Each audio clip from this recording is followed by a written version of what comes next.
Harris is making her first official campaign stop in Milwaukee as a presidential candidate, but a big question remains: who will be her running mate? Several names are being tossed out right now. Illinois Governor J.B. Pritzker told MSNBC he has yet to receive vetting materials from Harris's campaign. Meanwhile, Maryland Governor Wes Moore told CBS News he's already informed the Harris campaign he's staying in Maryland. Are you telling us that if she said to you, Governor, I need you, America needs you, would you join me on this ticket, you would say no?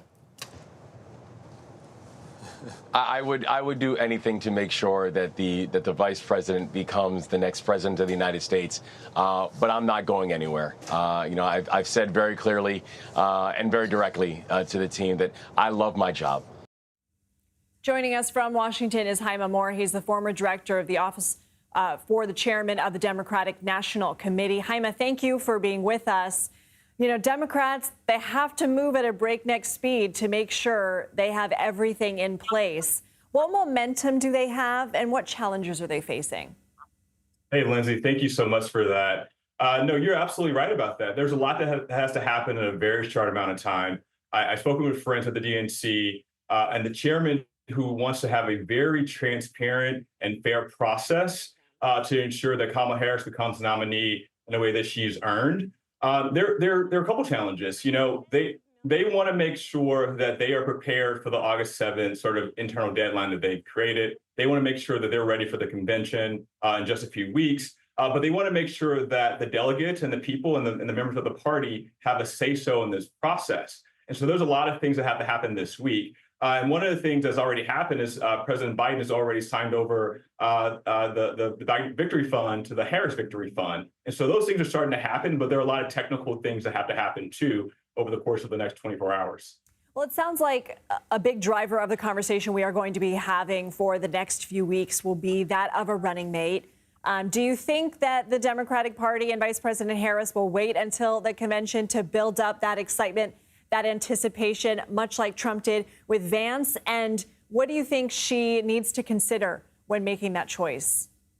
Well, Lindsay, there's already a lot of excitement for Vice President Harris, so I don't know if she needs to create much more. But I think she's taking this process very seriously. And you see, you have Eric Holder, the former Attorney General, helping to run this process. She's weighing all the options right now. She's getting out there. She's trying to figure out what the party needs, just like Joe Biden did when he chose her. What would you tell her she needs? Who on the list on your screen are you seeing that appeals to you? Yeah, she wants to have somebody who's ready for day one. Look, people like Mark Kelly from Arizona look fantastic. His wife, Gabby Giffords, who's been around. He's been around, an astronaut. He's a senator. She wants to have someone who she can rely on personally, who she's close with. Roy Cooper in North Carolina looks really good. He's a fantastic candidate. He's been a great two-term governor for North Carolina, a battleground state. And you have a list of others. Gretchen Whitmer, who's the governor of Michigan, who's been a fantastic governor in her second term and has a trifecta there. And other candidates, J.B. Pritzker, who I really, really love, governor of Illinois, who's done a tremendous job of helping us get ready for this convention. He has a trifecta there as well. And so there's a breadth of talent in the Democratic Party, and I think the vice president is going to make sure that she, one, has a personal relationship with this person, and two, she knows that they're ready to be president on day one, as she was. How do you think Democrats will respond to some of the attacks we are already hearing against Harris? Her previous presidential campaign didn't make it to Iowa. She was in charge of finding root causes of the border. Republicans are saying she's further left than Biden.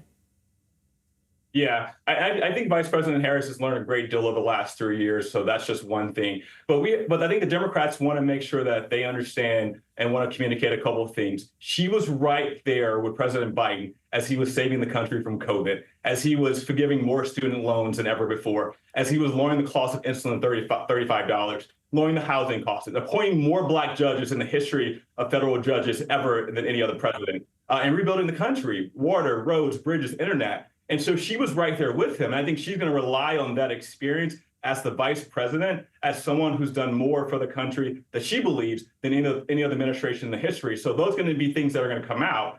And then, obviously they're going to attack her in many other ways. But I think the party and the Democrats are prepared to protect her and back her up as much as possible. Hyma Moore, thanks for your time. Thanks, Lindsay.